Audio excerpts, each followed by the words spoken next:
It happened about 12 years ago. I'm a 39 years old anaesthetist from Egypt. 12 years ago, I was working in a small hospital in the rural city of Rosetta, if you know Rosetta Stone. This is the city where they found it. The hospital is formed of 5 floors. The dormitories are in the 5th floor. The ground floor had the emergency and causality department. Other floors have the wards, the labs, and the operative theatre. At that time, the hospital was under some maintenance. In that particular day, I was on duty. There was nothing in the operative theatre that afternoon, so I was in my room in the 5th floor, surfing the web on my netbook. I heard some knocks on the door. It was the janitor. He told me that some new beds and wardrobes would be delivered now. He asked me to stay out of my room till they finished the replacement. I stayed in the TV room for a while, when suddenly the PA system announced my name to head immediately to ER. Before I move, one security man came running, and he told me that there was a big road traffic accident that involved a school bus and that everyone available is needed down. I rushed to my room, found the new furniture in place, so I closed it and ran down to the ER. When I entered the ER department, I noticed the new colour of the walls. Before it was green, now it's blue with silver decorations everywhere. While I was helping the children, I asked one nurse when they changed the colours of the ER, would all the hospital have the same pattern? She looked me confused and asked what new colour. It was always like that. I got confused myself, but I didn't pay attention to that. There were many injured children. There were many doctors, paediatricians, surgeons, etc. A lot of them were new faces to me. I was working in this place for several years, so I almost knew everyone. I was asking myself when all those new people came. I should be more social, but I didn't expect anything bad. I was asking the people I know about the new doctors, and always I was getting the same answers. You don't know him? How? He was here for several years. We meet over lunch or dinner, etc. Again, I was confused. But I didn't pay attention. Thank God, nothing was serious. No one was admitted to ICU or went through an emergency surgery. A couple of hours later, everything is fine, and things began to settle down. So I went outside the ER to have some fresh air. I won't forget what I saw. The hospital place is near the Nile, the Western branch, the Rosetta branch, so that's what I usually see when I leave the hospital. But what I saw was simply the Mediterranean. Rosetta City is near the Mediterranean, but not that close. I couldn't believe my eyes. I began to look to the surrounding buildings. Some I knew, some I didn't. Now I freaked out. I remembered that I didn't recognize the ER or the new doctors. I ran inside to my colleagues and I asked them about what is outside. They told me, "It's the Mediterranean." I shouted, "I know but how did it come to here?" Everyone was confused. I kept asking, "Where am I?" And my colleagues started to calm me down and try to understand why the panic. I tried to call my parents. I was single at that time, using my cell phone, but they didn't answer. I wanted to call another older anaesthetist. I consider him a father and my best friend. I couldn't find his name on my phone. I really freaked out. I asked my colleagues for his phone number. Everyone told me that they don't recognize the name. I was sure that I wasn't dreaming. I was treating children, calculating drug doses. My mind was clear enough to know that I wasn't dreaming. I got a mental block. I didn't know what to do. Then I decided that I will leave the hospital at once. I need to see my family. I ran to the 5th floor to my room to change my clothes and get my things before I leave the place. Once I opened the room, I noticed the usual furniture. No new furniture, no new bed or wardrobe. I stood there for a moment, totally lost. Then I heard someone calling me. It was a security guard. He told me that there is a big accident down that involved a lot of children and they needed everyone down there. I kept staring at him without any response. He kept talking that PA is down because of a faulty maintenance, and that's why they are calling the doctors individually. I told him that I will go down. He asked me if there is any other doctors in the dormitory. I told him that I don't know, so he went to check. I had a look outside the window, and here it was, the Nile and the usual scene. But I was already lost. I went down to help. The same children, same injuries, but I was completely lost, confused, and hands shaking my legs barely carried me. It was easy to manage the children, since I knew them already.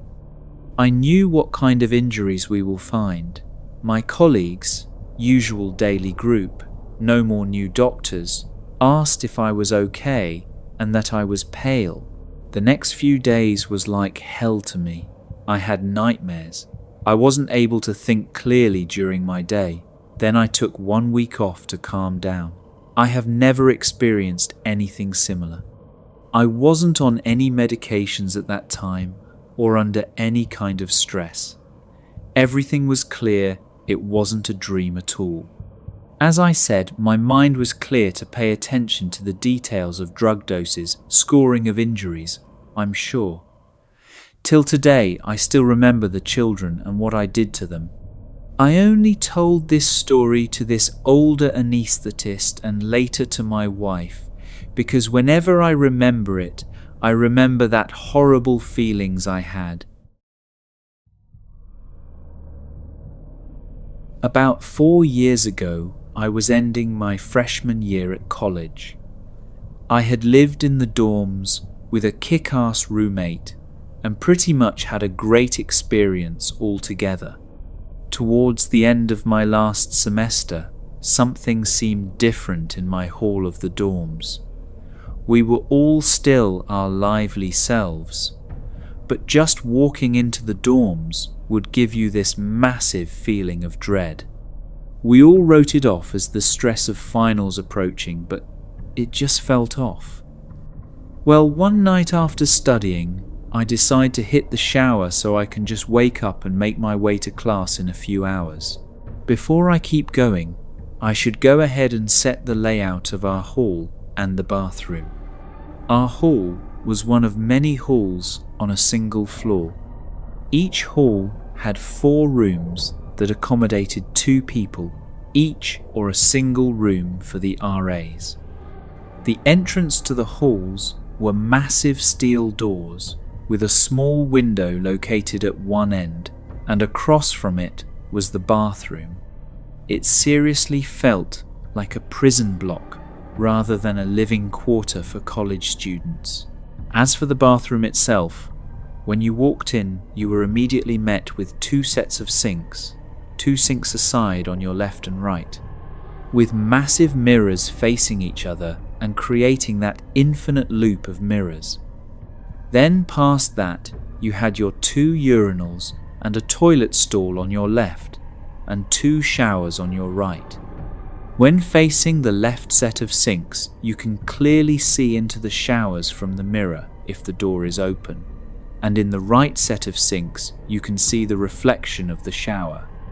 The door of the bathroom was identical to the entrance to the hall, a massive steel frame with a small window that didn't allow for much of a view, with good reason. The door was propped open with a giant wooden wedge that couldn't be moved unless you were really trying to close that door. So back to the story. I'm all alone in the bathroom, gearing up to go shower. I throw my change of clothes on the right side sink, so that way I can reach around the stall and grab them. Once I set my stuff down, I happen to look up into the mirror, and I can see in the distance something almost shimmering inside the shower stall. As I look at it, I notice that it slowly gets closer, like it's jumping from the furthermost layer to the next layer closer. I'm kind of unsettled, but I don't think much of it, other than me coming down off of a massive Red Bull, Adderall, and caffeine kick. But it starts transitioning faster. As it gets closer, I can start making out details, but nothing vivid or striking. It's just a dark mass that looks like it's covered in hair. At this point, I'm freaking out hardcore, since this thing is getting closer in the mirror, and I'm pretty much frozen to this one spot. As it gets to the fourth layer, I get the closest look at this thing I'll ever get. And I regret every minute of it. It wasn't hair, but some kind of long flowing veil. You could see through it partially, but from the torso down, it was just solid black. And the face, I can't describe it. It was clearly human, but at the same time, it was so far removed. There were eyes. They were black, but definitely glowing somehow. I only saw this for maybe a second at the most, but it's burned into my mind forever. Then the lights cut out, and I hear the door slam. It's pitch black in the bathroom, so I can't see this thing anymore. I go to open the door, but it won't budge, and then this intense smell of blood hits me out of nowhere. And that's all I remember. I woke up later in the hospital. From what my RA claims, he was on his way to go use the bathroom sometime after this happened, where he found me in the shower stall with my shirt covered in blood from a massive nosebleed. He tried asking me what happened, and according to him, all I could respond with was, "It saw me," and I start freaking out.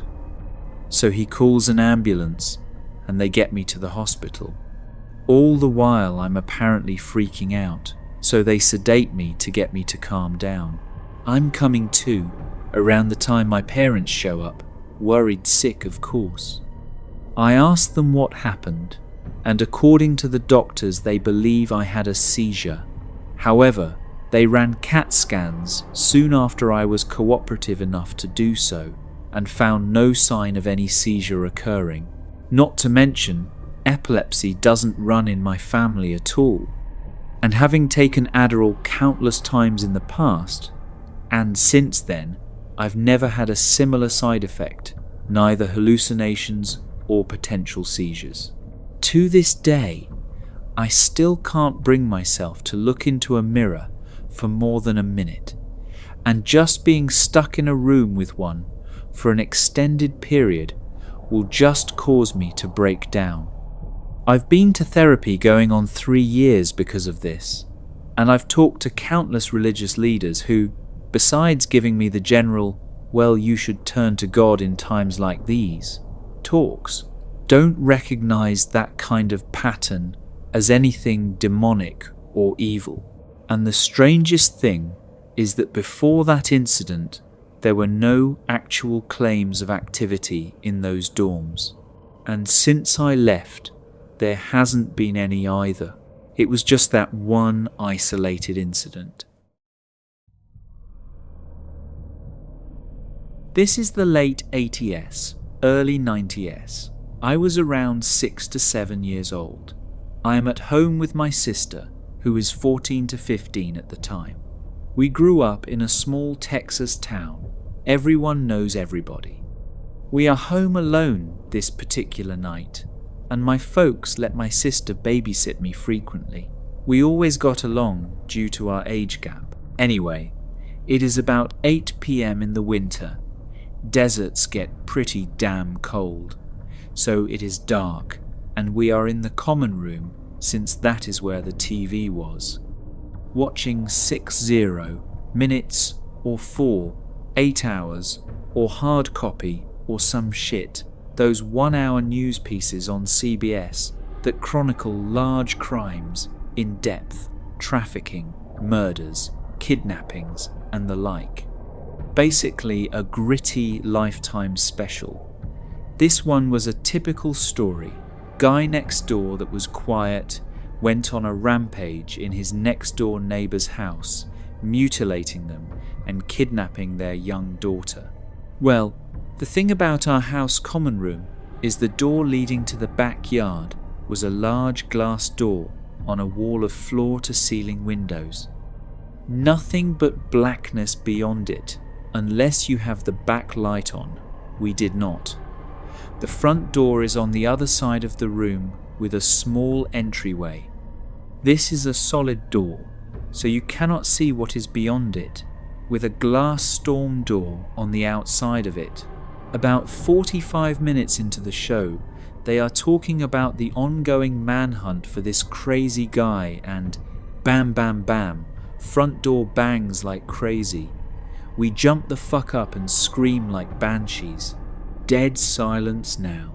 The only lights on in the house are the kitchen down the hall, from the common room we were in, and the light from the TV.